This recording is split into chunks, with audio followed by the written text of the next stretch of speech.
몽골인들이 심지어 말을 팔아가며 한국어를 배운다는 충격적인 소식이 중국의 웨이보를 통해 전해지자 중국 네티즌들은 경악을 금치 못했습니다.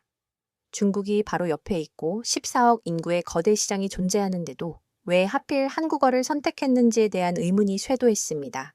이 질문에 몽골의 한 청년이 남긴 대답은 중국 전역을 침묵시켰습니다. 중국이 아무리 막대한 자본을 쏟아부어도 한국어를 택한 몽골 젊은이들, 그들이 양 100마리와 심지어 가문의 보물까지 매각한 진정한 이유, 그 충격적인 진실을 지금부터 상세히 공개합니다. 안녕하십니까? 저는 독일 공영방송의 아시아 특파원인 카탈리나 슈미트입니다. 처음 이 이야기를 접했을 때 저 역시 과장된 내용이라 여겼습니다. 그러나 강렬한 호기심을 억누를 수 없어 직접 울란바토르행 비행기에 몸을 실었습니다. 공항에서 시내로 향하는 택시 안, 기사님은 유창한 영어로 제게 말을 건넸습니다. 어디로 가십니까? 강남 스타일 거리로 가주세요. 저는 농담이라 생각했지만 놀랍게도 울란바토르 중심부의 한 구역은 실제로 그렇게 불리고 있었습니다.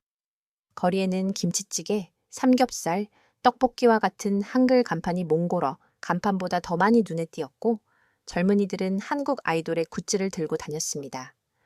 더욱 경이로운 광경은 서점에서 펼쳐졌습니다. 몽골어 서적보다 한국어 교재와 굿즈가 더 많이 진열되어 있었으며 특히 EPS 토픽 시험 준비서는 품절 대란을 겪고 있었습니다. 제가 여기가 정말 몽골이 맞습니까? 라고 묻자 서점 주인은 미소 지으며 답했습니다. 몽골의 미래는 한국어에 있습니다. 제 손녀도 지금 한국어를 배우러 갔습니다. 이 만남을 시작으로 저는 본격적인 취재를 개시했고 울란바토르에서 약 200km 떨어진 초원의 유목마을로 이동했습니다.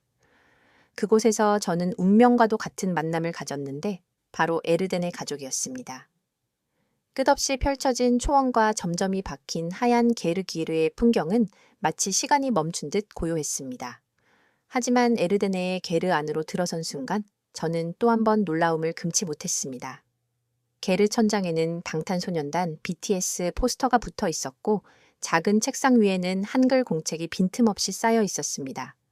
전통 난로 옆에는 한국 드라마가 재생되고 있는 낡은 태블릿이 놓여 있었고 20살의 에르데네는 양털을 다듬는 와중에도 한국어 단어를 끊임없이 중얼거리고 있었습니다. 안녕하세요. 저는 에르데네입니다. 그녀의 또렷한 한국어 발음에 저는 다시 한번 감탄했습니다. 어떻게 그렇게 유창하게 하십니까? 제 질문에 에르데네는 수줍게 웃으며 답했습니다. 5년째 매일 14시간씩 공부했어요. 이게 제 유일한 희망이거든요. 에르데네의 아버지 투브신 씨, 투브신가 마유차 말 저주로 만든 차를 따라주며 가족의 사연을 털어놓기 시작했습니다. 우리 집안은 대대로 유목민이었습니다. 양 500마리, 말 30마리, 약 20마리를 키우며 살았죠.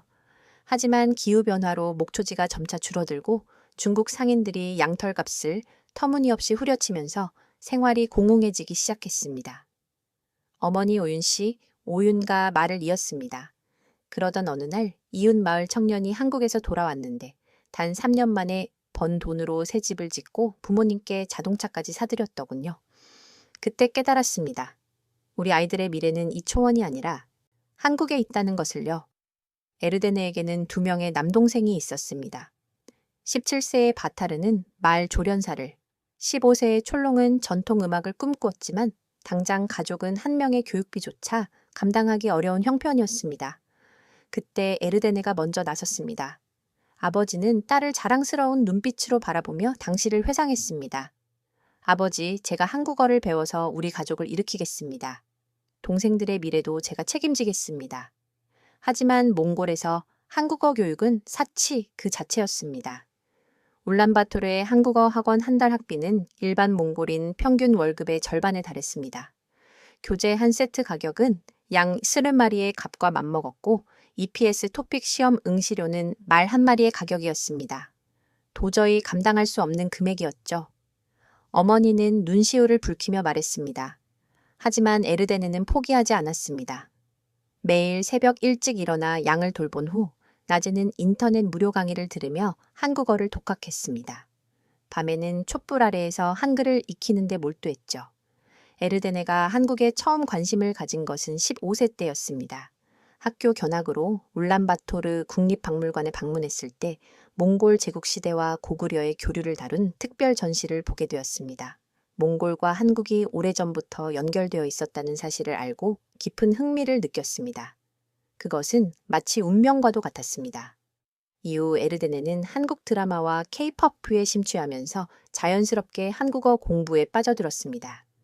처음에는 단순한 호기심이었으나 한국 기업들이 몽골에 진출하면서 한국어를 구사하면 취업이 보장된다는 소식이 들려오자 그녀의 태도는 진지하게 바뀌었습니다. 하지만 독학에는 명확한 한계가 있었습니다.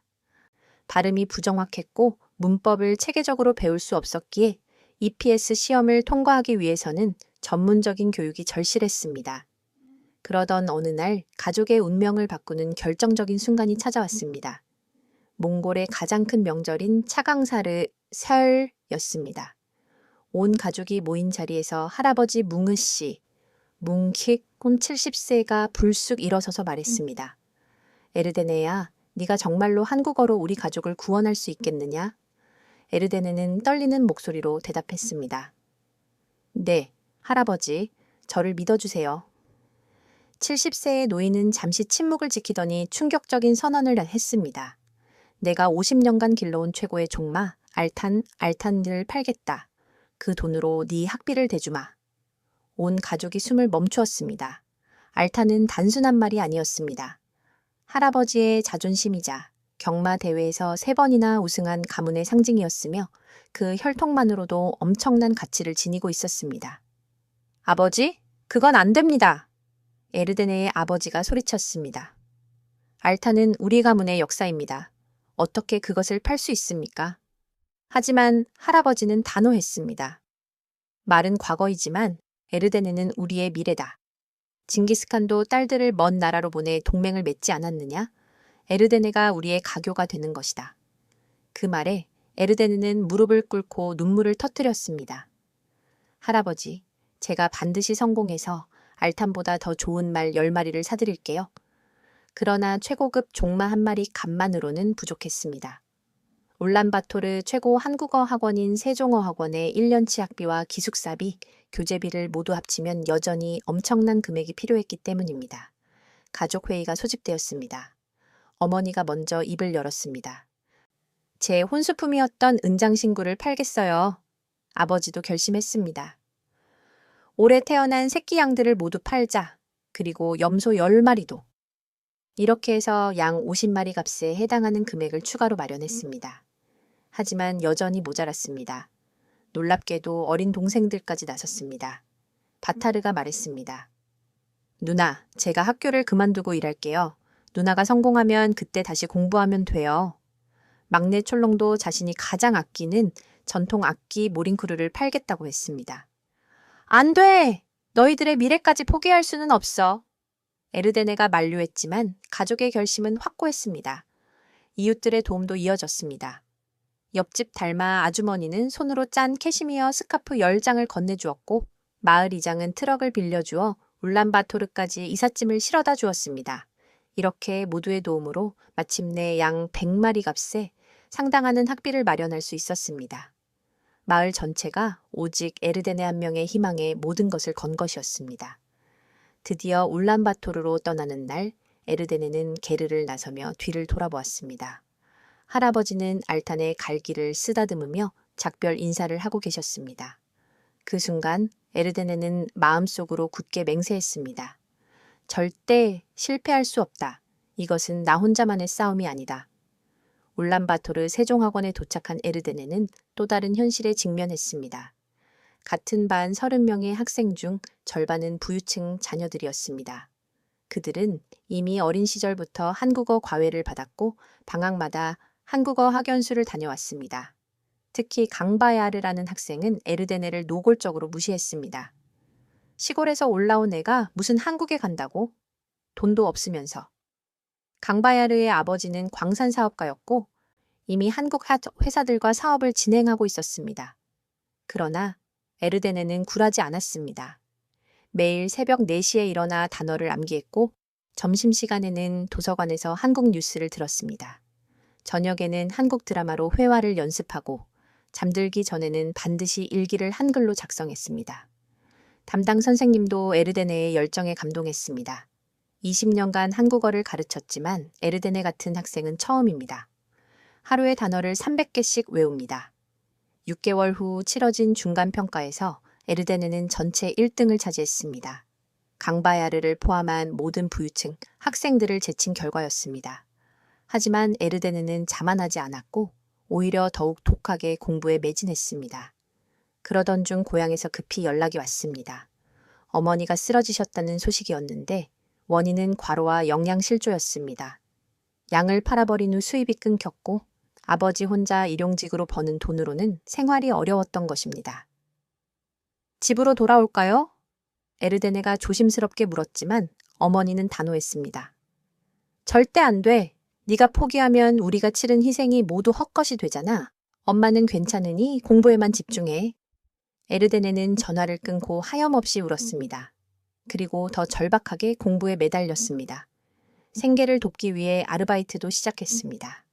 새벽에는 신문 배달을, 주말에는 한국 식당에서 설거지를 했으며 번 돈은 모두 집으로 보냈습니다.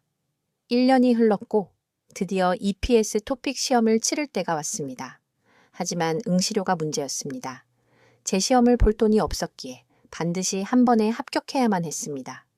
시험 일주일 전 에르데네는 매일 밤 징기스칸 초상화 앞에서 기도했습니다. 위대한 칸이시여, 제게 힘을 주십시오. 저는 몽골과 한국을 잇는 다리가 되고 싶습니다.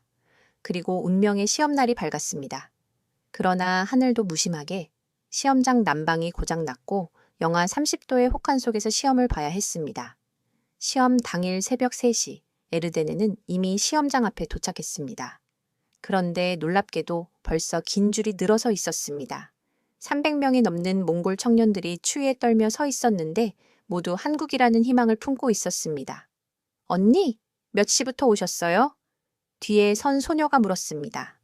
어제 밤 11시부터요. 앞에 선 청년이 대답했습니다. 에르데네는 충격을 받았습니다. 자신만 절박한 것이 아니었던 것입니다. 줄을 서서 주변 사람들과 이야기를 나누었습니다. 누군가는 아버지의 트럭을 팔아 학원비를 마련했고 누군가는 3년째 시험에 도전 중이었으며 또 다른 누군가는 결혼 자금을 한국어 공부에 모두 썼다고 했습니다. 우리는 전사들이에요. 한 청년이 말했습니다. 한국어로 싸우는 현대판 몽골 전사들이죠. 모두가 고개를 끄덕였습니다. 오전 18시 드디어 시험장 문이 열렸습니다. 하지만 안에 들어가자마자 모두 경악했습니다. 난방이 완전히 꺼져 있었던 것입니다. 시험 감독관이 사과했지만 시험은 예정대로 진행된다고 했습니다. 장갑을 낀 채로 시험 봐도 됩니까? 누군가 물었지만 대답은 냉정했습니다. 안 됩니다. 부정행위로 간주됩니다. 영하 30도의 날씨, 손가락이 얼어붙을 것 같은 추위 속에서 3시간 동안 시험을 치러야 했습니다. 연필을 잡은 손이 떨려서 글씨가 제대로 써지지 않았습니다. 듣기 평가 시간에는 이어폰마저 꽁꽁 얼어 있었습니다. 에르데네 옆자리 수험생은 10분 만에 포기하고 밖으로 나갔습니다. 이 추위에는 난 못하겠어. 하지만 에르데네는 이를 악물었습니다. 우리 가족이 양 100마리를 팔았어. 할아버지가 알탄을 포기했어. 내가 여기서 포기할 수는 없어. 독해 시험이 시작됐고 첫 문제부터 만만치 않았습니다. 한국 속담과 사자성어가 뒤섞여 있었죠. 그러나 에르데네는 침착하게 문제를 풀었습니다. 1년간 매일 한국 신문을 읽은 노력이 큰 도움이 되었습니다. 장문 시간, 주제는 내가 한국에 가고 싶은 이유였습니다. 에르데네는 떨리는 손으로 또박또박 써 내려갔습니다. 저는 몽골과 한국을 잇는 다리가 되고 싶습니다. 징기스칸이 실크로드를 열었듯이 저는 21세기 새로운 길을 열고 싶습니다. 시험이 끝났을 때 에르데네의 손은 감각이 없었지만 마음은 뜨거웠습니다. 최선을 다했기 때문입니다. 시험장을 나오자 강바야르가 기다리고 있었습니다. 너 같은 시골 뜨기가 붙을 리 없어. 난 이미 한국 나와 회사에서 일하는 삼촌이 있거든. 하지만 에르데네는 대답하지 않았습니다. 결과가 모든 것을 말해줄 것이었으니까요. 한 달 후, 결과 발표 날, 에르데네는 컴퓨터 앞에 앉아 있었습니다. 인터넷이 느려 페이지가 잘 열리지 않았습니다. 그때 전화가 걸려왔는데 학원 선생님이었습니다. 에르데네 축하해! 네가 몽골 전체 2등이야. 에르데네는 믿을 수 없었습니다. 정말이요? 제가요? 응? 247점이야. 거의 만점에 가까운 점수지. 1등과는 단 1점 차이였어. 에르데네는 감격의 눈물을 쏟았습니다. 그리고 곧바로 집에 전화했습니다. 엄마, 아빠, 제가 해냈어요. 전화기 너머로 온 가족이 우는 소리가 들렸습니다. 이 소식은 마을에 빠르게 퍼졌습니다. 마을 사람들이 축하 파티를 열었고 지역 신문에도 실렸습니다. 제목은 초원의 딸, 한국어로 날개를 달다였습니다. 학원에서도 에르데네는 영웅이 되었습니다. 후배들이 찾아와 조언을 구했고 선생님들도 그녀를 자랑스러워했습니다. 심지어 강바야르까지 찾아와 사과했습니다. 내가 틀렸어. 너는 정말 대단해. 하지만 이것은 시작일 뿐이었습니다. 이제 정말 한국에 가야 할 때였습니다. 회사 배정을 받고 비자를 준비하고 출국 준비를 해야 했습니다. 에르데네에게 배정된 곳은 경기도 안산의 한 전자부품 공장이었습니다. 월급은 몽골에서는 상상도 할 수 없는 금액이었습니다. 이 돈이면 6개월 안에 가족 빚을 모두 갚을 수 있어. 에르데네는 희망에 부풀었습니다. 출국 일주일 전 할아버지 뭉흐 씨가 에르데네를 불렀습니다. 얘야, 한국에 가면 힘든 일이 많을 거다. 외롭고 차별받을 수도 있어. 하지만 기억해라. 너는 징기스칸의 후손이고 초원의 딸이다. 그 자부심을 잃지 마라. 할아버지는 작은 주머니를 건네주었는데 안에는 알탄에 갈기 털이 들어 있었습니다. 이것은 부적이다. 알탄이 너를 지켜줄 거야. 드디어 출국하는 날 공항에는 온 마을 사람들이 나와 있었습니다. 어머니 오윤 씨는 에르데네를 꼭 안으며 당부했습니다. 건강이 제일 중요해. 돈은 천천히 벌어도 돼. 동생들도 울먹였습니다. 누나, 우리도 곧 갈게. 한국어 열심히 배울게. 비행기에 오르며 에르데네는 생각했습니다.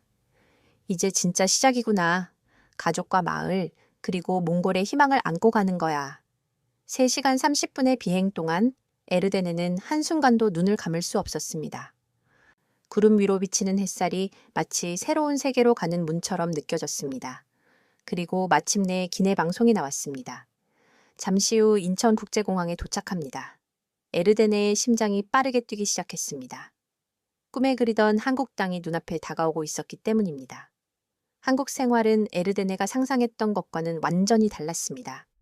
인천공항의 화려함에 압도되었던 것도 잠시 안산공단으로 향하는 버스 안에서 냉혹한 현실이 시작되었습니다. 여기가 기숙사입니다. 회사 직원이 안내한 곳은 컨테이너를 개조한 건물이었습니다. 방 하나를 4명이 함께 써야 했고 화장실은 공동이었습니다. 하지만 에르데네는 개의치 않았습니다. 초원의 게르보다는 훨씬 나았으니까요. 첫 출근 날 에르데네는 새벽 5시에 일어나 준비했습니다. 회사에서 나눠준 작업복을 입고 거울을 보며 다짐했습니다. 드디어 시작이구나. 공장 입구에서 정 팀장 중 팀 리더를 만났습니다. 40대 중반의 박 팀장이었습니다. 에르데네 씨, 몽골에서 왔다고. 한국어는 좀 하나? 네, 열심히 배웠습니다. 에르데네가 또박또박 대답했지만 정 팀장의 표정은 시큰둥했습니다. 작업장은 거대했습니다. 컨베이어 벨트가 쉴 새 없이 돌아갔고 수백 명의 직원들이 부품을 조립하고 있었습니다. 에르데네에게 맡겨진 일은 휴대폰 부품 검수였습니다. 하루 10시간 동안 같은 자세로 서서 불량품을 골라내는 일이었습니다. 처음엔 쉬워 보였지만 1시간도 안 되어 목이 아파왔고 2시간이 지나자 다리가 붓기 시작했습니다. 점심시간이 되었을 때는 온몸이 쑤셨습니다. 구내식당에서 에르데네는 혼자 밥을 먹었습니다. 한국인 직원들은 에르데네를 쳐다보지도 않았고 같은 외국인 노동자들도 베트남, 태국, 필리핀 사람들끼리만 모여 있었습니다. 힘들지? 갑자기 누군가 한국어로 말을 걸었습니다. 인도네시아에서 온 아유라는 여성이었습니다. 처음엔 다 그래. 익숙해질 거야. 하지만 익숙해지는 것은 쉽지 않았습니다. 한국인 동료들은 에르데네의 발음을 알아듣지 못했고 실수할 때마다 짜증을 냈습니다. 아니, 이것도 못 알아들어? 답답하네. 어느 날은 에르데네가 기계 작동법을 물었다가 핀잔을 들었습니다. 그것도 모르면서 왜 왔어? 돈만 벌러 왔지? 에르데네는 화장실에 가서 소리 없이 울었습니다. 내가 이러려고 양 100마리를 팔았나? 가족이 이런 대우를 받으라고 희생한 건 아닐 텐데. 그래도 포기할 수는 없었습니다. 매일 밤 에르데네는 일기를 썼습니다. 한국어 실력을 유지하기 위해서이기도 했지만 마음을 다잡기 위해서였습니다. 오늘도 버텼다. 내일도 버틸 거다. 가족을 위해서, 나를 위해서. 주말에도 한국어 공부를 계속했습니다. 특히 경어와 사투리를 익히는 데 집중했고 공장 사람들이 사용하는 현장 용어도 따로 정리했습니다. 3개월이 지나자 조금씩 변화가 생겼습니다. 에르데네의 작업 속도가 빨라졌고 불량률도 현저히 줄었습니다. 정 팀장도 인정했습니다. 에르데네 씨, 일 잘하네. 다른 외국인들보다 훨씬 낫네. 하지만 진정한 시련은 6개월째 찾아왔습니다. 고향에서 연락이 왔는데 어머니의 병이 악화되었다는 소식이었습니다. 수술이 필요했지만 돈이 부족했습니다. 누나, 어떡해? 동생 바타르가 울먹였습니다. 병원에서 수술 안 하면 위험하대.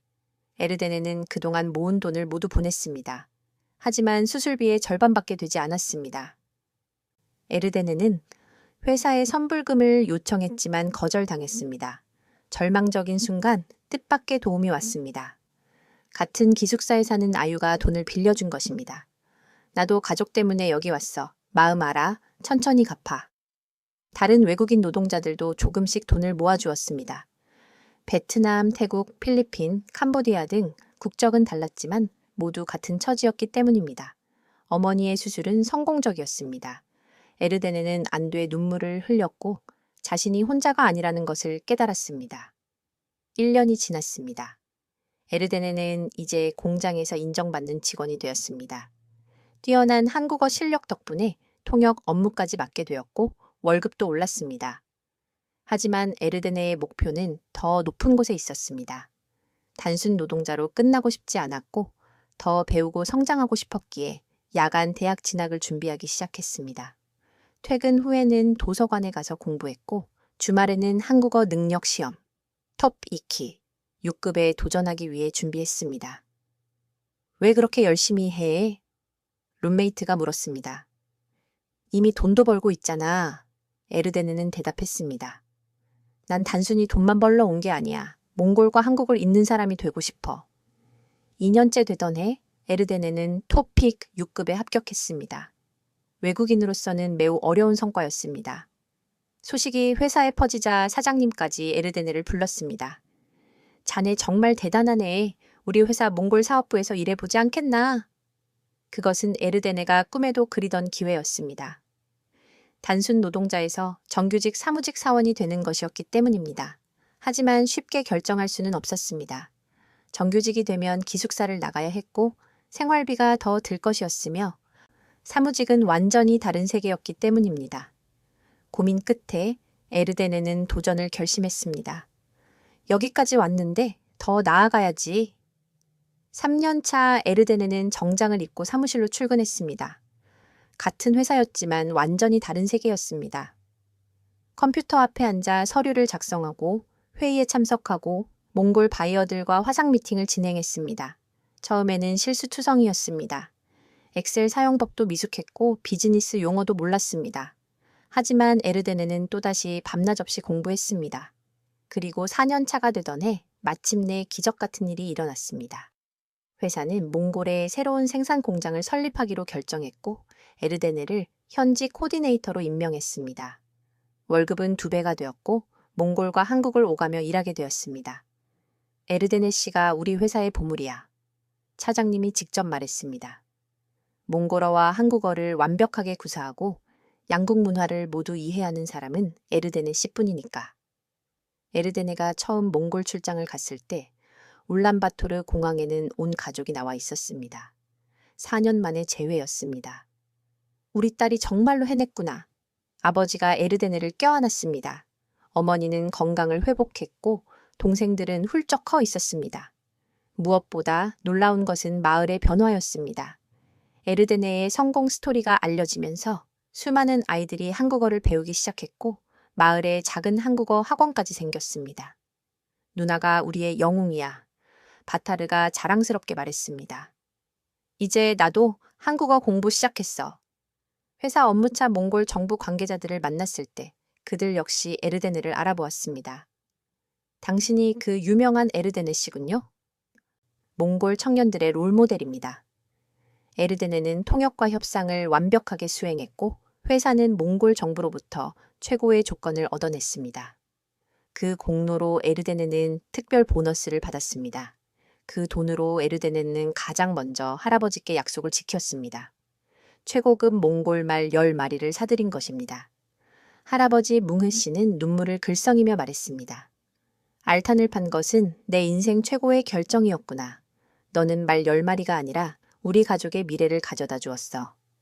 에르데네의 이야기는 몽골 전역에 퍼졌습니다. 방송국에서 다큐멘터리를 제작했고 신문 일면에 양 100마리를 판 소녀, 몽골과 한국을 잇다라는 제목으로 실렸습니다. 한국에서도 화제가 되어 한국 방송국에서 취재를 왔고 에르데네는 인터뷰에서 이렇게 말했습니다. 한국은 저에게 기회의 땅이었습니다. 하지만 더 중요한 것은 사람들의 마음이었어요. 처음엔 차갑게 느껴졌지만 시간이 지나면서 진심을 알게 됐죠. 5년 차가 되던 해 에르데네는 더 큰 기회를 얻었습니다. 회사에서 그녀를 몽골 지사장으로 임명한 것입니다. 28세의 나이에 지사장이 된 것은 매우 이례적인 일이었습니다. 에르데네 씨는 단순한 직원이 아니라 우리 회사의 미래입니다. 회장님은 임명장을 주며 격려했습니다. 에르데네는 몽골로 돌아가 사무실을 열었습니다. 직원 50명을 채용했는데 그중 절반은 한국어를 할 줄 아는 몽골 청년들이었습니다. 그들에게 에르데네는 희망의 상징이었습니다. 저도 에르데네님처럼 되고 싶어요. 신입 직원 한 명이 말하자 에르데네는 미소 지으며 답했습니다. 꿈을 포기하지 마세요. 저는 양 100마리로 시작했지만 이제는 수백 명의 일자리를 만들어냈잖아요. 회사는 번창했습니다. 에르데네의 능력 덕분에 한국과 몽골 간 무역이 크게 증가했고 양국 정부로부터 공로상도 받았습니다. 어느 날 에르데네는 세종어 학원을 방문하여 후배들에게 특강을 했습니다. 강의실에 들어서자 100명이 넘는 학생들이 박수로 그녀를 맞이했습니다. 선배님, 어떻게 그렇게 성공하셨어요? 한 학생이 물었습니다. 에르데네는 잠시 생각하다가 대답했습니다. 포기하지 않는 것. 그게 전부예요. 매일 밤 울었지만 다음 날은 다시 일어섰어요. 넘어져도 괜찮아요. 다시 일어서면 되니까요. 특강이 끝난 후 에르데네는 예전에 그녀를 무시했던 강바야르를 만났습니다. 그는 아버지 회사를 물려받아 사업을 하고 있었습니다. 에르데네, 같이 일하자. 내 능력과 내 자본이 만나면 엄청난 일을 할 수 있을 거야. 에르데네와 강바야르는 손을 잡았습니다. 과거의 앙금은 모두 사라지고 이제는 서로의 동료가 된 것입니다. 에르데네는 이제 몽골 최고의 한국 전문가가 되었습니다. 대통령 방한 시 통역을 맡았고 양국 FTA 협상에도 참여했습니다. 그리고 가장 뿌듯한 일이 생겼습니다. 동생 바타르가 한국 대학에 합격한 것입니다. 에르데네가 학비를 지원했고 바타르는 서울로 유학을 떠났습니다. 누나 덕분이야. 누나가 길을 열어줬잖아. 바타르는 고마워했습니다. 하지만 에르데네의 여정은 여기서 끝이 아니었습니다. 더 큰 꿈이 있었으니까요. 시간을 조금 되돌려 에르데네가 처음 한국에 도착했던 그 순간으로 돌아가 보겠습니다. 인천공항에 첫 발을 내딛었을 때 에르데네는 숨이 막힐 것 같았습니다. 거대한 유리천장, 움직이는 보도, 수많은 외국인들, 모든 것이 압도적이었습니다. 어디로 가야 하지? 에르데네는 안내문을 찾아 두리번거렸습니다. 한글은 읽을 수 있었지만 공항이 너무 복잡했습니다. 몽골에서 오셨어요? 갑자기 한국어로 누군가 말을 걸었습니다. 공항 자원봉사자 아주머니였습니다. 도와드릴까요? 에르데네는 안도의 한숨을 쉬었습니다. 네, 안산으로 가야 하는데요. 자원봉사자 아주머니는 친절하게 버스 터미널까지 안내해 주었습니다. 힘들 텐데 씩씩하네요. 우리 아들도 외국에서 일하고 있어서 남일 같지 않아요. 그 따뜻한 말 한마디가 에르데네에게는 큰 위안이 되었습니다. 한국 사람들이 모두 차가운 것은 아니구나. 안산으로 가는 버스 안. 에르데네는 창밖을 보며 놀랐습니다. 높은 빌딩들, 잘 정비된 도로, 빠르게 달리는 자동차들, 몽골과는 완전히 다른 세계였습니다. 하지만 안산 공단에 도착하자 풍경이 달라졌습니다. 회색 공장 건물들, 매캐한 공기, 지친 표정의 노동자들, 화려한 서울과는 딴판이었습니다. 기숙사 방에 짐을 풀며 에르데네는 작은 충격을 받았습니다. 룸메이트 3명이 모두 다른 나라 사람이었기 때문입니다. 베트남, 캄보디아, 우즈베키스탄. 한국어 할 줄 알아? 베트남에서 온 린이 물었습니다. 네, 조금요. 에르데네가 대답하자 모두 놀랐습니다. 우와, 대단하다. 우리는 한국어 몰라서 고생이야. 캄보디아에서 온 소피아가 한숨을 쉬었습니다. 그날 밤 에르데네는 침대에 누워 천장을 바라봤습니다. 고향이 그리웠습니다. 엄마가 끓여주던 양고기 수프, 아빠의 마유차, 동생들의 웃음소리. 내가 정말 잘 온 걸까? 불안감이 밀려왔습니다. 다음 날 첫 출근. 에르데네는 정문에서부터 당황했습니다. 경비 아저씨가 뭐라고 물었는데 사투리가 섞여 있어 알아들을 수 없었기 때문입니다.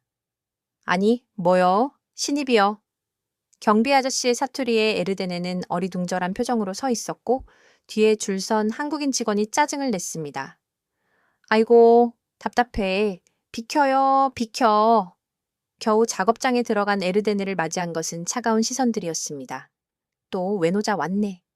누군가 수군거렸습니다. 요즘 외국인들 너무 많아. 다른 목소리도 들렸습니다. 에르데네는 고개를 숙이고 자리를 찾아갔습니다.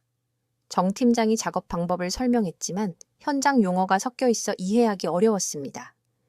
아니, 이것도 모르면서 왔어? 정 팀장이 답답해 했습니다.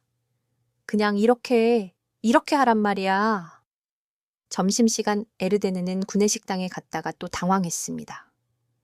메뉴판을 읽을 수는 있었지만 주문하는 방법을 몰랐던 것입니다. 뭐? 먹을 거예요? 급식 아주머니가 물었습니다. 에르데네가 머뭇거리자 뒤에 줄 선 사람들이 투덜거렸습니다. 빨리 좀 해요. 점심시간 짧은데.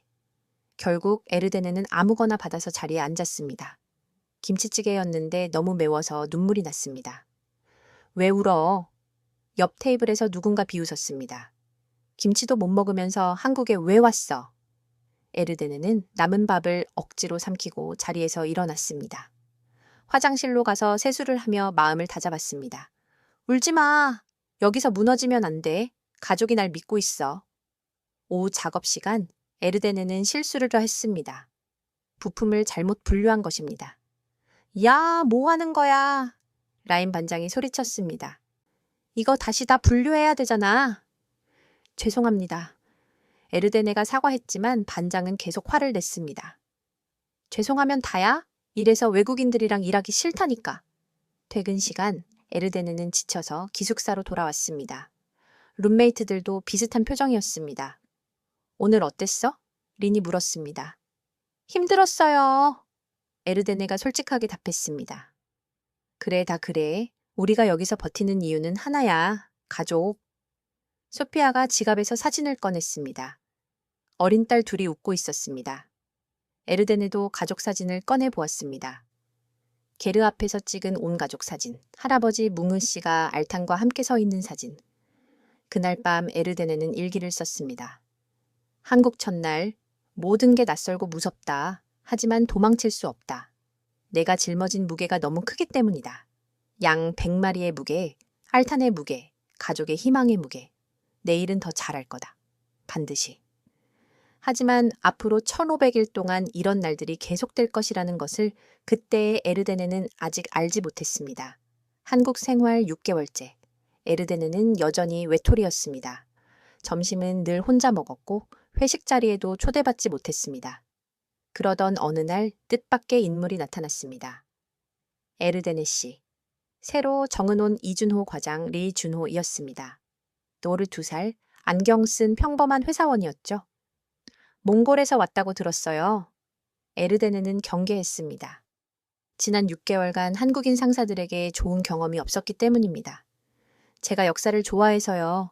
이 과장이 웃으며 말했습니다. 몽골 역사, 특히 징기스칸에 관심이 많아요. 혹시 고구려와 몽골의 관계에 대해 아세요? 에르데네의 눈이 반짝였습니다. 이런 질문을 받은 것은 처음이었습니다. 네. 고구려 유민들이 몽골 지역으로 이주했다는 기록이 있어요. 그리고 징기스칸의 케레이트 부족이 네스토리우스 기독교를 믿었는데 그게 고구려를 통해 전파됐다는 설도 있죠. 이 과장의 눈이 커졌습니다. 우와, 진짜 잘 아시네요. 저도 그 부분이 궁금했는데. 두 사람은 점심시간에 긴 대화를 나누었습니다. 에르데네는 처음으로 한국인과 진정한 대화를 나눈 것이었습니다. 사실 저희 할아버지가 북한 출신이에요. 이 과장이 털어놓았습니다. 전쟁 때 남쪽으로 내려오셨는데 고향이 평안도거든요. 거기가 옛 고구려 땅이잖아요. 에르데네는 놀랐습니다. 그럼 우리가 옛날에 연결되어 있었을 수도 있겠네요. 그러게요. 이 과장이 웃었습니다. 어쩌면 1000년 전에는 같은 하늘 아래 살았을지도 몰라요. 그날부터 이 과장은 에르데네의 멘토가 되어 주었습니다. 에르데네 씨, 한국 회사 문화를 알려드릴게요. 여기서는 빨리빨리가 중요해요. 그리고 선후배 관계, 이게 핵심입니다. 이 과장은 에르데네에게 경어 사용법을 다시 가르쳐 주었고 회사 내의 암묵적인 규칙들도 알려주었습니다. 커피 심부름 같은 건 신입이 하는 거예요.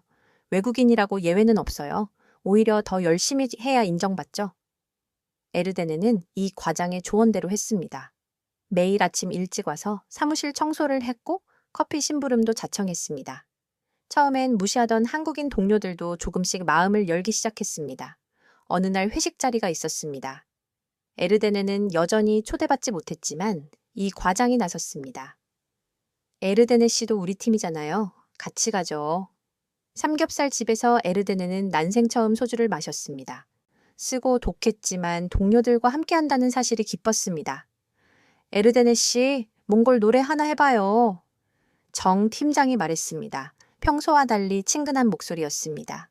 에르데네는 몽골 민요를 불렀습니다. 초원의 바람과 말 달리는 소리를 담은 노래였습니다. 모두가 조용히 노래를 들었습니다. 와, 진짜 좋네. 누군가 박수를 쳤습니다. 가사는 모르겠지만 뭔가 가슴이 뭉클해. 이 과장이 설명했습니다. 몽골 유목민들의 삶을 노래한 거래요. 고향을 떠나 먼 길을 가는 사람의 마음이래요. 분위기가 숙연해졌습니다. 모두가 에르데네를 다시 보았습니다. 그저 돈 벌러 온 외국인이 아니라 가족과 고향을 그리워하는 한 사람으로요. 미안해요, 에르데네 씨. 정 팀장이 말했습니다. 그동안 너무 차갑게 대했네. 사실 나도 시골 출신이라 서울 올라와서 고생했거든. 그날 밤 에르데네는 처음으로 소속감을 느꼈습니다. 이 과장과의 인연은 계속되었습니다. 주말에는 함께 박물관에 가서 한국 역사를 공부했고 가끔은 이 과장 가족과 저녁을 먹기도 했습니다. 아빠, 이 언니가 몽골에서 온 언니야? 이 과장의 딸 수진이가 물었습니다. 그래, 먼 나라에서 혼자 왔대. 우와, 대단하다. 언니, 몽골말 가르쳐줘요. 에르데네는 아이에게 간단한 몽골어를 가르쳐 주었고 수진이는 금세 따라 했습니다. 우리 수진이가 언어에 재능이 있나 봐요. 이 과장 부인이 웃었습니다. 에르데네 씨 덕분에 우리 가족도 세상이 넓어진 것 같아요. 어느 날 이 과장이 진지하게 말했습니다. 에르데네 씨, 야간 대학 다녀보는 게 어때요? 경영학이나 무역학을 배우면 더 좋은 기회가 올 거예요. 하지만 돈이 에르데네가 망설였습니다. 장학금 제도가 있어요. 외국인 근로자 특별 전형도 있고 제가 알아봐 드릴게요. 이 과장의 도움으로 에르데네는 서류를 준비했고 안산대학교 야간 경영학과에 지원했습니다. 면접날 이 과장이 함께 가주었습니다. 긴장하지 마세요. 에르데네 씨 실력이면 충분해요. 면접관들은 에르데네의 한국어 실력에 놀랐고 몽골과 한국을 잇는 인재가 되겠다는 포부에 감동했습니다. 2주 후 합격 통지서가 왔습니다. 50% 장학금까지 받게 되었습니다. 이 과장님, 정말 감사합니다. 에르데네는 눈물을 글썽였습니다. 아니에요. 에르데네 씨가 잘해서 그런 거예요. 이 과장이 어깨를 두드렸습니다. 사실 저도 에르데네 씨한테 많이 배웠어요. 도전하는 용기, 포기하지 않는 끈기, 제가 잊고 있던 것들이에요. 회사에서도 변화가 생겼습니다. 에르데네가 대학에 다닌다는 소식이 퍼지자 동료들의 시선이 달라졌습니다. 에르데네 씨 정말 대단해. 낮에는 일하고 밤엔 공부라니. 우리보다 훨씬 열심히 사는 것 같아. 부끄럽네. 에르데네는 이제 더 이상 외톨이가 아니었습니다. 이 과장이라는 한 사람의 따뜻함이 만든 기적이었습니다. 그리고 이 과장은 에르데네에게 마지막 조언을 했습니다. 에르데네 씨 기억하세요. 한국에서 성공하려면 실력도 중요하지만 사람과의 관계가 더 중요해요. 진심은 언제나 통하거든요. 대학 생활을 시작한 에르데네는 더욱 바빠졌습니다. 낮에는 공장에서 일하고 저녁 6시부터 10시까지 수업을 들었습니다. 과제와 시험 준비는 새벽에 해야 했습니다. 어느 날 밤 에르데네는 야근을 하고 있었습니다. 긴급 주문이 들어와서 밤 11시가 넘도록 일해야 했죠. 다른 직원들은 모두 퇴근했고 공장에는 에르데네와 이 과장만 남아 있었습니다. 에르데네 씨, 배고프죠? 라면이라도 끓여 먹을까요? 작은 휴게실에서 이 과장이 라면을 끓였습니다. 그런데 특별한 것이 있었습니다. 이거 뭐예요? 에르데네가 물었습니다. 아, 이거요? 김치랑 계란이에요. 한국식 라면 끓이는 법이죠. 이 과장이 웃었습니다. 그런데 에르데네 씨, 몽골엔 뭐 넣어 먹어요? 저희는 양고기 육포를 넣어요. 보르츠 포르츠라고 하는데 겨울에 얼려서 말린 거예요. 이 과장의 눈이 반짝였습니다. 오, 그거 맛있겠는데? 혹시 있어요? 에르데네는 가방에서 작은 봉지를 꺼냈습니다. 어머니가 보내주신 거예요. 고향 생각날 때 먹으라고. 한번 넣어봐요. 이 과장이 제안했습니다. 두 사람은 라면에 보르츠를 넣었습니다. 그리고 한 입 먹어보곤 서로를 바라봤습니다. 우와, 이거 대박이다. 이 과장이 감탄했습니다. 진한 육수 맛이 나네요. 완전히 새로운 맛이에요. 에르데네도 놀랐습니다. 정말이에요. 한국 라면이랑 몽골 보르츠가 이렇게 잘 어울릴 줄 몰랐어요. 그날 밤 두 사람은 라면 한 그릇을 나눠 먹으며 많은 이야기를 나누었습니다. 사실 저도 어릴 때 가난했어요. 이 과장이 털어놓았습니다. 아버지가 북에서 내려오신 실향민이라 아무것도 없었죠. 라면이 최고의 음식이었습니다. 에르데네도 고백했습니다. 저희 가족은 라면 살 돈도 없었어요. 한국 라면이 몽골에선 비싼 수입품이거든요.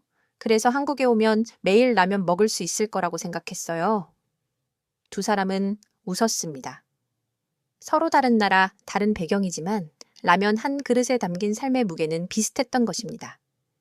에르데네 씨, 이거 사업 아이템 될 것 같지 않아요? 이 과장이 갑자기 말했습니다. 한국 몽골 퓨전 라면. 정말요? 에르데네가 놀랐습니다. 진짜예요. 요즘 퓨전 음식이 인기잖아요.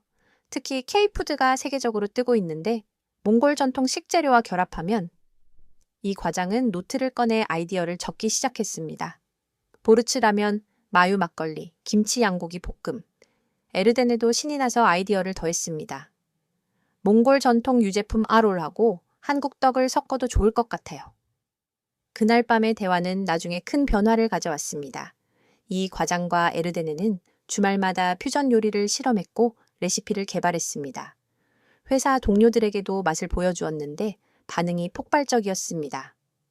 이거 진짜 맛있다. 정 팀장이 엄지를 들었습니다. 창업화해도 되겠는데. 소문이 퍼져 안산 다문화거리 축제에 참가하게 되었습니다. 에르데네의 몽골 한국 퓨전 푸드라는 부스를 열었죠. 첫날 준비한 100인분이 2시간 만에 동이 났습니다. 보르츠 라면은 특히 인기였는데 한국인들뿐만 아니라 다른 나라 이주민들도 줄을 섰습니다. 이게 바로 문화 융합이네요. 축제 조직위원장이 감탄했습니다. 음식으로 국경을 넘는 거예요. 지역 신문에도 기사가 났습니다. 몽골 청년과 한국 직장인이 만든 우정의 라면이라는 제목이었죠. 어느 날 대기업 식품회사에서 연락이 왔습니다. 보르츠 라면 레시피를 사고 싶습니다. 정식 제품으로 출시하고 싶어요. 에르데네와 이 과장은 믿을 수 없었습니다. 야근하며 먹었던 라면 한 그릇이 이렇게 큰 기회가 될 줄은 몰랐던 것입니다. 계약금은 에르덴에게 새로운 가능성을 열어주었습니다. 학자금 대출을 모두 갚고 가족에게 더 많은 돈을 보낼 수 있게 되었죠. 더 중요한 것은 자신감이었습니다. 에르덴에는 이제 단순 노동자가 아니라 무언가를 창조할 수 있는 사람이라는 것을 깨달았습니다. 이 과장님, 이 모든 게 과장님 덕분이에요. 에르데네가 감사 인사를 하자 이 과장이 웃었습니다. 아니에요. 에르데네 씨가 가진 문화와 제가 가진 문화가 만났을 뿐이에요. 이게 진짜 다문화 아닐까요? 보르츠라면 성공 이후 에르데네의 삶은 완전히 달라졌습니다. 회사에서는 에르데네를 몽골 사업 담당자로 임명했고 대학에서는 우수 학생으로 선정되었습니다. 하지만 에르데네는 자신의 성공을 혼자만 누리고 싶지 않았습니다. 저처럼 한국에 온 몽골 사람들을 돕고 싶어요. 에르데네가 이 과장에게 말했습니다. 안산 원곡동 일명 다문화 거리에는 수많은 몽골인들이 살고 있었습니다. 대부분 에르데네처럼 꿈을 안고 왔지만 언어 장벽과 문화 차이로 고생하고 있었죠. 에르데네는 주말마다 무료 한국어 교실을 열기 시작했습니다. 처음에는 작은 식당 한 켠에서 5명으로 시작했습니다. 한국어는 어렵지 않아요. 제가 할 수 있었으면 여러분도 할 수 있어요. 에르데네가 학생들을 격려했습니다. 입소문이 퍼지면서 수강생이 늘어났습니다. 한 달 만에 수십 명, 2달 만에 50명이 넘었죠. 장소가 비좁아지자 안산시 다문화지원센터에 도움을 요청했습니다. 에르데네 씨 같은 분이 필요했어요. 센터장이 방이며 정식 강사로 모시고 싶다고 했습니다. 에르데네는 주말 한국어 강사가 되었습니다. 급여는 적었지만 보람이 컸습니다. 수강생 중에는 가슴 아픈 사연이 많았습니다. 바트수우는 몽골 국립대를 졸업한 엘리트였지만 한국에선 공장 청소부로 일했습니다. 한국어만 할 수 있다면 그는 늘 한숨을 쉬었죠. 에르데네는 바트수우에게 특별 과외를 해주었습니다. 6개월 후 그는 한국 회사 통역 직원으로 취업했습니다. 에르데네 선생님, 제 인생을 바꿔주셨어요. 바트수후가 눈물을 흘렸습니다. 또 다른 수강생 졸자야는 19살 소녀였습니다. 부모님을 따라 한국에 왔지만 학교 적응에 실패해 자퇴했습니다. 전 바보인가 봐요. 한국어가 너무 어려워요. 졸자야는 자주 울었습니다. 에르데네는 졸자야에게 말했습니다. 나도 처음엔 한국인들이 무슨 말을 하는지 하나도 못 알아들었어. 근데 봐. 지금은 대학도 다니잖아. 에르데네의 격려로 졸자야는 검정고시를 준비했고 결국 대학에 합격했습니다.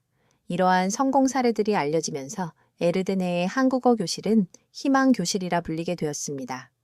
어느 날 MBC 다큐멘터리 팀이 찾아왔습니다. 에르데네 씨 이야기를 다큐로 만들고 싶습니다. 한국과 몽골을 잇는 청년의 이야기요. 에르데네는 망설였습니다. 저는 특별한 사람이 아니에요. 그게 특별한 겁니다. PD가 말했습니다. 평범한 사람이 비범한 일을 해내는 것, 그게 진짜 감동이죠. 3개월간 촬영이 진행되었습니다. 카메라는 에르데네의 일상을 따라다녔습니다. 새벽 공장 출근, 저녁 대학 수업, 주말 한국어 교실, 그리고 가끔 몽골 가족과의 영상 통화까지. 촬영 중 감동적인 장면이 있었습니다. 에르데네의 어머니가 영상 통화로 한국어 교실 학생들에게 인사했던 것입니다. 여러분, 힘내세요. 우리 딸이 해냈으니 여러분도 할 수 있어요. 몽골의 미래가 여러분에게 달려 있습니다. 학생들은 모두 울었습니다. 고향 어머니의 목소리에 자신들의 어머니가 겹쳐 보였기 때문입니다. 다큐멘터리 제목은 양 100마리의 기적이었습니다. 방송 직후 시청률 8%를 기록했고 온라인에서는 큰 화제가 되었습니다. 이런 사람이 진짜 영웅이다. 한국이 다문화 사회로 가는 좋은 본보기. 에르데네 씨 보고 반성했다. 나는 뭐하고 사나 등 수천 개의 댓글이 달렸습니다. 방송 이후 에르데네의 삶은 또 한 번 변했습니다. 각종 간견 요청이 쇄도했고 기업들은 에르데네를 다문화 자문위원으로 모시려 했습니다. 하지만 가장 의미 있는 변화는 안산에서 일어났습니다. 에르데네의 한국어 교실이 정식 교육기관으로 인정받은 것입니다. 안산시장이 직접 에르데네를 찾아왔습니다. 에르데네 씨가 안산의 자랑입니다. 시에서 전폭 지원하겠습니다. 새 건물, 교재 지원, 보조 강사 채용. 에르데네의 작은 교실은 안산 몽골 교육센터도 발전했습니다. 개소식 날 100명이 넘는 몽골인들이 모였습니다. 에르데네는 마이크를 잡고 말했습니다. 5년 전 저는 이 거리에서 길을 잃고 울었습니다. 한국말도 못하고 친구도 없었죠. 하지만 이제 이곳은 제2의 고향이 되었어요. 여러분도 포기하지 마세요. 안사는 한국은 우리를 받아줄 준비가 되어 있어요. 박수가 터져 나왔습니다. 그날 밤 에르데네는 일기에 썼습니다. 오늘 깨달았다. 성공은 혼자 이루는 것이 아니라 함께 이루는 것이다. 내가 받은 도움을 이제 다른 사람에게 돌려주는 것, 그게 진짜 성공이다. 한국 생활 5년째 되던 해 봄, 에르데네는 갑작스러운 전화를 받았습니다. 누나, 엄마가. 동생 바타르의 목소리가 떨리고 있었습니다. 엄마가 쓰러지셨어, 의사가. 의사가 시간이 얼마 안 남았대. 에르데네는 전화기를 떨어뜨릴 뻔했습니다. 내가 지금 갈게. 비행기표 바로 예약할게. 하지만 문제가 있었습니다. 에르데네의 비자 갱신 시기와 겹쳤고 출국하면 재입국이 어려울 수 있었습니다. 이 과장이 에르데네의 사정을 듣고 회사에 알렸습니다. 놀랍게도 사장님이 직접 나섰습니다. 에르데네 씨는 우리 회사의 소중한 인재입니다. 제가 출입국 사무소에 직접 가서 설명하겠습니다.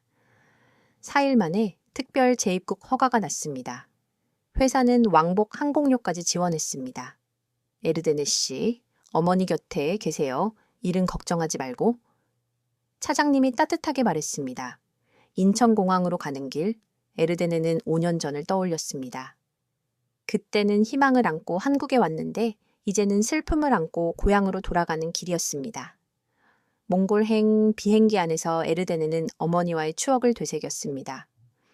딸아, 한국 가서 고생하지 마. 못 견디면 돌아와도 돼. 떠나던 날 어머니가 했던 말. 엄마, 나 토픽 6급 합격했어. 전화로 자랑했을 때 어머니의 기뻐하던 목소리. 울란바토르 공항에 도착하자 바타르가 기다리고 있었습니다. 5년 만에 본 동생은 훌쩍 커 있었습니다. 누나, 빨리 가자. 엄마가 기다리고 있어. 고향 마을로 가는 4시간 내내 에르데네는 초조했습니다. 제발 늦지 않기를, 어머니를 다시 볼 수 있기를. 게르에 도착했을 때 온 마을 사람들이 모여 있었습니다. 에르데네를 보자 모두 길을 열어주었습니다. 엄마! 어머니 오윤 씨는 침대에 누워 있었지만 에르데네를 알아보았습니다. 힘겹게 손을 들어 에르데네의 얼굴을 쓰다듬었습니다. 우리 딸, 잘 왔구나. 보고 싶었어. 에르데네는 어머니 손을 잡고 울었습니다. 엄마, 미안해. 더 자주 와야 했는데. 아니야. 네가 한국에서 잘하고 있다는 것만으로도 엄마는 행복했어. 어머니는 베개 밑에서 낡은 편지 봉투를 꺼냈습니다. 이거? 네가 한국에서 보낸 첫 편지야. 매일 읽었어. 외울 정도로. 에르데네는 편지를 펼쳤습니다. 5년 전 한국 도착 일주일 만에 쓴 편지였습니다.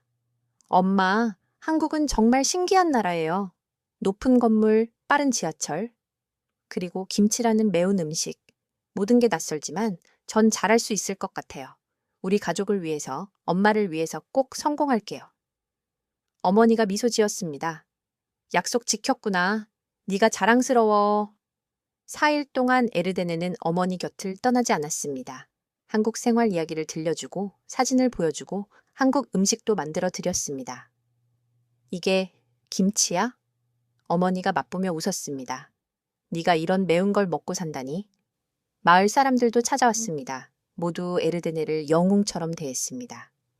에르데네 덕분에 우리 아들도 한국어 공부 시작했어. 에르데네가 길을 열어줬잖아. 어머니는 자랑스러워했습니다. 내 딸이 마을의 희망이 됐구나. 마지막 날 밤 어머니가 에르데네를 불렀습니다. 딸아, 엄마가 가도 슬퍼하지 마. 네가 잘 사는 게 엄마의 천국이야. 그리고 작은 주머니를 건네주었습니다. 안에는 은팔찌가 있었습니다. 이거 우리 집안 대대로 전해오는 거야. 이제 내 거야. 언젠가 내 딸에게 물려주렴.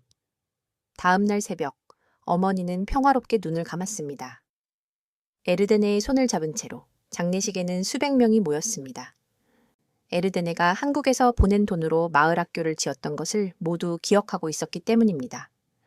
당신 딸이 우리 마을을 바꿨습니다. 마을 이장이 조사를 읽었습니다.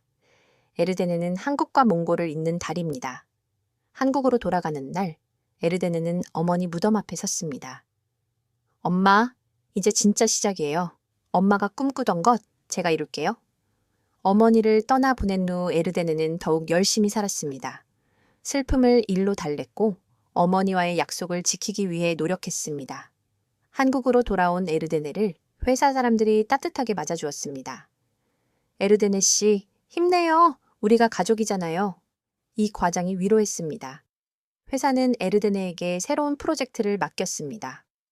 몽골 울란바토르의 한국 제품 전시장을 여는 일이었습니다. 에르데네 씨가 총책임자예요. 몽골을 가장 잘하는 사람이니까요. 차장님이 말했습니다. 에르데네는 한국과 몽골을 오가며 프로젝트를 진행했습니다. 양국 정부 관계자들을 만나고 현지 업체들과 협상하며 통역과 번역을 도맡았습니다. 6개월 후 울란바토르 중심계 한몽무역센터가 문을 열었습니다. 개소식에는 양국 장관이 참석했습니다. 이 센터는 에르데네 씨 같은 인재 덕분에 가능했습니다. 한국 산업부 장관이 축사에서 말했습니다. 몽골 장관도 화답했습니다. 에르데네는 우리의 자랑입니다. 몽골 청년들의 롤모델이죠. 센터는 대성공이었습니다. 한국 중소기업 100여 개가 입점했고 몽골 바이어들이 몰려들었습니다. 첫 해 거래액이 $10,000,000를 넘었죠. 에르데네의 역할은 단순 통역이 아니었습니다. 문화 차이를 조정하고 오해를 풀고 신뢰를 쌓는 가교였습니다. 한국 업체 대표가 고마워했습니다. 에르데네 씨 아니었으면 포기했을 거예요. 몽골 문화를 전혀 몰랐거든요. 몽골 업체들도 마찬가지였습니다.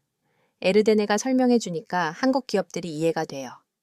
이러한 성과를 인정받아 에르데네는 한국 대통령 표창을 받았습니다.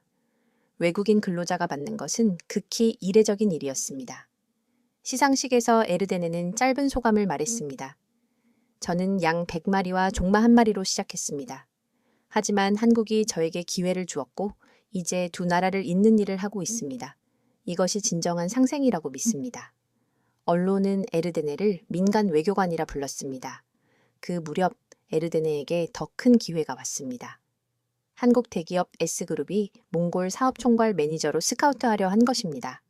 연봉은 지금의 3배, 스톡 옵션도 드리겠습니다. 인사 담당자가 제안했습니다. 에르데네는 고민했습니다. 돈도 중요했지만 지금까지 도와준 회사와 이 과장을 떠나는 것이 마음에 걸렸습니다. 이 과장이 먼저 말했습니다. 에르데네 씨, 가세요. 더 큰 무대가 필요한 시점이에요. 현재 회사 사장님도 격려했습니다. 우리 회사에는 영광이었어요. 이제 더 큰 일을 하세요. 에르데네는 S그룹으로 이직했습니다. 임원급 대우였고 팀원 30명을 이끌게 되었습니다. 첫 프로젝트는 몽골 최대 규모의 태양광 발전소 건설이었습니다. 몽골 정부, 한국 정부, 국제금융기관이 참여하는 대형 사업이었습니다. 에르데네는 완벽한 조율자였습니다.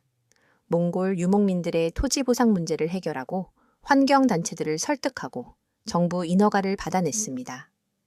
에르데네 씨는 천재예요. 프로젝트 매니저가 감탄했습니다. 양쪽 입장을 다 이해하니까 해결이 빠르네요. 2년 후 발전소가 완공되었습니다. 몽골 대통령이 참석한 중공식에서 에르데네는 공로상을 받았습니다. 이 발전소는 한몽 협력의 상징입니다. 대통령이 말했고 그 중심에는 에르데네가 있었습니다. 에르데네의 성공을 보고 동생 바타르도 한국 유학을 결심했습니다. 에르데네가 학비를 지원했고 바타르는 서울대학교 경영학과에 입학했습니다. 누나가 닦아놓은 길을 따라가는 거야. 바타르가 말했습니다. 누나처럼 두 나라를 잇는 사람이 되고 싶어. 막내 촐롱도 한국어 공부에 열중했습니다. 나도 곧 갈 거야. 우리 3남매가 한몽 관계의 주역이 되는 거지. 어느 날 UN 아시아 청년 포럼에서 에르데네에게 연설 요청이 왔습니다. 주제는 이주 노동자에서 글로벌 리더로였습니다. 에르데네는 수백 명의 청중 앞에 섰습니다. 그리고 말했습니다. 저는 몽골 초원에서 양을 치던 소녀였습니다. 하지만 한국어를 배우면서 세계가 열렸어요. 언어는 단순한 소통 도구가 아닙니다. 서로를 이해하고 연결하는 달입니다. 지금까지 양 100마리와 종마 1마리로 시작해 두 나라를 잇는 다리가 된 에르데네의 감동적인 여정을 살펴보셨습니다. 한 개인의 굳건한 도전이 어떻게 수많은 사람들의 삶을 변화시키고 언어가 어떻게 운명을 바꿀 수 있는지 보여주는 생생한 증거였습니다. 혹시 여러분 주변에도 이와 같은 숭고한 도전을 하고 계신 분이 있다면 아낌없는 응원을 보내주시길 바랍니다. 그리고 오늘 이 이야기가 여러분의 가슴에 깊은 울림을 주었다면 구독과 좋아요를 눌러주시고 널리 공유해 주십시오. 한국과 세계를 잇는 이러한 희망의 이야기가 더욱 널리 퍼질 수 있도록 여러분의 적극적인 참여를 부탁드립니다. 다음에도 더 큰 감동과 영감을 선사할 이야기로 찾아뵙겠습니다. 감사합니다.